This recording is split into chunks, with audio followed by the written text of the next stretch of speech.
Hello and नमस्ते सबैजनालाई। आज चाहिँ हामीहरू कस्ट रिकन्सिलिएसन स्टेटमेन्ट पढ्न जाँदैछौँ।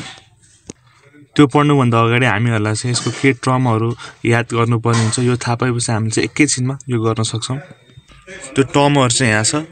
जानिसकेपछि चाहिँ हामीहरूले चाहिँ एउटा फर्मुला याद गर्नुपर्ने हुन्छ। त्यो फर्मुला पनि एकदमै सजिलो छ। हाम्रो कस्टको फर्मुला चाहिँ के रहेको छ भन्दाखेरि जब हाम्रो एड हुन्छ नि, जब हाम्रो एड हुँदाखेरि चाहिँ यदि कस्ट अकाउन्टमा एक्सपेन्सेस छ भने हामीले प्लस गर्ने, यदि फाइनेन्सियलमा इन्कम छ भने त्यसलाई पनि प्लस गर्ने।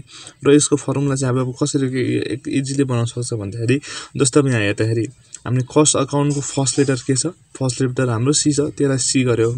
र अर्को हामीले चाहिँ कस्ट अकाउन्ट सँगसँगै कुन चाहिँ अकाउन्ट बनाउँदैछौँ, कस्ट अकाउन्टेन्ट सँगसँगै हामीले फाइनेन्सियलको बनाउँछ, फाइनेन्सियलको एफलाई यहाँ राखिदिउँ। त्यसपछि एक्सपेन्सेस इन्कम, इन्कम एक्सपेन्सेस, यो माथिको यो साइडकोलाई जस्ताको त्यसै तल माथि सिएफ एक्सपेन्सेस इन्कम, इन्कम एक्सपेन्सेस। र त्यसरी नै अर्को चाहिँ हाम्रो के छ, फाइनेन्सियलको। अब फाइनेन्सियलको पनि कसरी गर्ने भन्दाखेरि फाइनेन्सियलको फर्स्ट लेटर के छ, एफ छ, त्यो चाहिँ एफ। अर्को हाम्रो के बनाउँछ, कस्ट एफसी एक्सपेन्सेस इन्कम, इन्कम एक्सपेन्सेस। आशा गर्छु यो चाहिँ एकदमै सजिलो गरी बुझ्न सकिँदछ। र यसको चाहिँ केही नोटहरू रहेको छ। यहाँ चाहिँ हेर्दाखेरि चाहिँ जसको चाहिँ हामीले प्रफिट दिएको छ त्यसको चाहिँ हामीले एक्सपेन्स चाहिँ के गर्ने, एड गर्ने। जस्तै इक्जाम्पल हेरौँ, यदि हामीले कस्टबाट बनाउँदैछौँ भने हामीले चाहिँ कस्टको एक्सपेन्सेसलाई चाहिँ के गर्ने, एड गर्ने। र अर्को चाहिँ क्वेसनमा दिएको आइटम एक्सपेन्सेस हो कि इन्कम हो छुटाउने। क्वेसनमा कुनै पनि आइटममा कस्ट अर फाइनेन्सियल भनेर तोकेर दिएको छ भने त्यसलाई के गर्ने रहेछ, त्यो चाहिँ फाइनेन्सियलको हो भनेर बुझ्ने रहेछ। र अर्को चाहिँ क्वेसनमा दुईवटा भ्यालु दिएको छ भने होइन, जसको चाहिँ भ्यालु दिएको रहेछ त्यसकै मान्ने। जस्तै उदाहरणको लागि हामीले कस्ट अकाउन्ट र फाइनेन्सियल दिएको छ। यदि अब यहाँ फाइनेन्सियलमा चाहिँ कति छ, 2000 छ, कस्टमा चाहिँ 1000 छ भने यो कस्टको मान्ने त, अब फाइनेन्सियलको एक्सपेन्सेस मान्ने।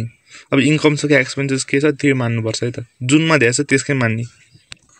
र अर्को चाहिँ एकदमै इम्पोर्टेन्ट हो, यदि कुनै पनि क्वेसनमा चाहिँ अन्डर दिएको छ भने त्यसलाई चाहिँ उल्टो अपोजिट के गर्ने, पोस्टिङ गर्नु अथवा मान्नुपर्छ। जस्तै उदाहरणको लागि हेर्ने भने चाहिँ अब overhead under recorded in cost account भनेको छ होइन। अब यहाँ हाम्रो अघिको फर्मुला अनुसार के थियो, हाम्रो ओभरहेड भनेको के छ त, ओभरहेड भनेको हाम्रो एक्सपेन्सेस छ। अनि एक्सपेन्सेस चाहिँ केमा भनेको छ त, हाम्रो कस्ट अकाउन्टमा भनेको छ। कस्ट अकाउन्टमा भनेको छ, तर हामीले केबाट बनाउँदैछौँ, कस्ट अकाउन्टबाटै बनाउँदैछौँ। अब कस्ट अकाउन्टमा कस्टमा एक्सपेन्सेस हुँदा के गर्ने भनेको चाहिँ हाम्रो एड गर्ने भनेको छ भने चाहिँ हामीले के गर्नु पर्यो, एड गर्नु पर्यो।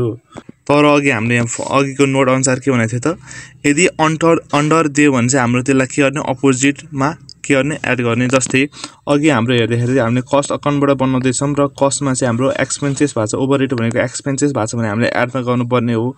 तर अन्डर भनेको कारणले चाहिँ हामीले चाहिँ अब यसलाई चाहिँ लेसमा चाहिँ पोस्टिङ गर्छौँ।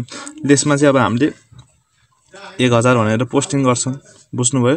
अन्डर भन्ने बित्तिकै जुन साइडमा जान्छ त्यसको अपोजिटमा जान्छ। जस्तै अब हामीले एडमा राख्नु पर्थ्यो भने अब यसलाई लेसमा राखिदिने, यदि लेसमा राख्नु पर्थ्यो भने हामीले एडमा राखिदिने। र यहाँ अब के आइटमहरू छ जो चाहिँ ओन्ली अब कि फाइनेन्सियलमा मात्रै जान्छ कि कस्ट मात्रै जान्छ, हेरेर पढ्नु होला। ल अब हामी एउटा क्वेसन गर्छौँ। त्यो क्वेसन गरेपछि हजुरले चाहिँ इजिली बुझ्नुहुन्छ। ल यहाँ चाहिँ हाम्रो नेट प्रफिट एज पर केबाट बनाउँदैछ, हामीले कस्टबाट बनाउँदैछौँ। कस्टबाट बनाउँदैछौँ भने हामीले कस्टको फर्मुला युज गर्नुपर्ने हुन्छ। फर्मुला चाहिँ के छ त, कस्ट अकाउन्टको फर्मुला के छ, यदि कस्ट अकाउन्टमा एक्सपेन्सेस भयो भने एड गरिदिने, फाइनेन्सियलमा इन्कममा भयो भने पनि एड गरिदिने। लेस चाहिँ कतिखेर, हाम्रो जब कस्ट अकाउन्टमा इन्कम हुन्छ र फाइनेन्सियलमा एक्सपेन्सेस हुन्छ भने हामीले यसलाई लेस गरिदिने। अब यो क्वेसन नम्बर 1मा के लेखेको छ, नेट पर एज पर कस्ट अकाउन्ट। अब कस्ट अकाउन्टबाट गएर भने चाहिँ हामीले यो लेखिहाल्यौँ, प्रफिट एज पर कस्ट अकाउन्टको 50,000 हामीले राखिहाल्यौँ। अब अर्को चाहिँ के छ त, office overhead under recorded in cost account. अघि हामीले के भनेको थियो त, जब अन्डर हुन्छ त्यसपछि हाम्रो के हुन्छ, अपोजिट हुन्छ भनेको छ। अब यो अन्डर हुनुभन्दा अगाडि चाहिँ अब यसको चाहिँ रियल इन्ट्री चाहिँ के हुन्छ त, office overhead recorded in cost account. त्यहाँ चाहिँ के भन्छ त, कस्ट अकाउन्टमा चाहिँ के भएको छ त, एक्सपेन्सेस भएको छ। अब ओभरहेड भन्ने बित्तिकै हाम्रो के हो, एक्सपेन्सेस भनेको छ भने हाम्रो एडमा हुन्थ्यो, तर जब हाम्रो अन्डर भयो, अब अन्डर भन्ने बित्तिकै के हुन्छ, अपोजिट। के अरे अन्डर नभनेको भए चाहिँ हाम्रो एडमा हुन्थ्यो, तर हाम्रो अन्डर भनिदियो भने अब लेसमा भयो भनेपछि अब यसलाई लेसमा हामी के गरेछौँ, office overhead under recorded in cost account भनेर कति, 10,000। Interest on the investment receipt. अब यहाँ के भयो इन्ट्रेस्ट अन इन्भेस्टमेन्ट रिसिप्ट मतलब फाइनेन्सियलमा चाहिँ हाम्रो के भएछ त इन्कम भएछ। अब फाइनेन्सियलमा इन्कम हुँदाखेरि के भन्छ यो फर्मुला अनुसार फाइनेन्सियलमा इन्कम भयो भने प्लस गर्ने भनेपछि अब प्लस गरौँ इन्ट्रेस्ट अन इन्भेस्टमेन्ट रिसिप्ट कति। ओके अब अर्को क्वेसन हेरौँ। अब यो पनि भयो। अब अर्को क्वेसन हेरौँ। Opening stock 20,000 over recorded in cost account. Opening stock भनेको के हो त ओपनिङ स्टक भनेको एक्सपेन्सेस हो। अब एक्सपेन्सेस अब यो फर्मुला अनुसार हेर्नु त अब opening stock over recorded in cost account under भने मात्रै हामीले अपोजिटमा राख्ने ओभर भने पनि केही नगर्ने। इन कस्ट अकाउन्टमा चाहिँ हाम्रो के भएछ त रेकर्डेड भएछ। ओपनिङ स्टक भनेको हाम्रो के हो त एक्सपेन्सेस हो भनेपछि ओपनिङ स्टक भने एक्सपेन्सेस कस्ट अकाउन्टमा एक्सपेन्सेस भनेपछि हाम्रो के गर्नु पर्यो एड गर्नु पर्यो र एड गऱ्यौँ opening stock over recorded in cost account 20,000 भयो। अब अर्को हेर्दाखेरि चाहिँ डिप्रिसिएसन भएको छ। अब डिप्रिसिएसनमा अर्को के भन्छ त दुईवटा दिएको छ एउटा फाइनेन्सियलको एउटा कस्ट अकाउन्टको भनेको अब अघि हाम्रो नोड अनुसार चाहिँ के भनेको थियो त जुनको अमाउन्ट त्यसको हो भनेर मान्ने। जस्तै फाइनेन्सियलमा चाहिँ 65,000 छ र कस्टमा चाहिँ कति छ 85,000 भनेपछि अब यो के भन्ने त यो चाहिँ कस्ट अकाउन्टको हो भनेर मान्ने।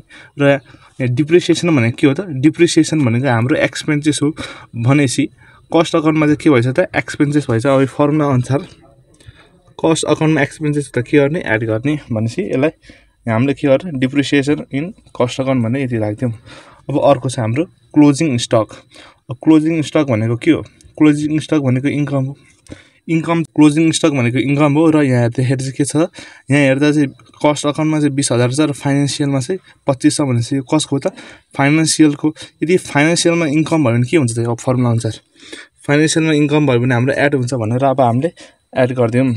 र अब यो सबैलाई जोडेर यति आयो 60,000 आयो अनि 50 र यो 60 टोटल यति आयो। र यो 10,000 यहाँ चाहिँ 10 हुन्छ 10,000 र चाहिँ 1,10,000 छ यो 10,000 घट्यो भने कति हुन्छ 1,00,000 हुन्छ। र जहिले पनि यहाँ net profit as per financial. अब यदि हामीले फाइनेन्सियलको गर्दैछौँ भने यहाँ फाइनेन्सियल लेख्ने यहाँ तल कस्ट लेख्ने। र फर्मुला चाहिँ त्यही हो फाइनेन्सियलको लागि भने फाइनेन्सियलको लागि हो फाइनेन्सियलको एफ फर्स्टमा त्यसपछि कस्ट एफ फर्स्टमा कस्ट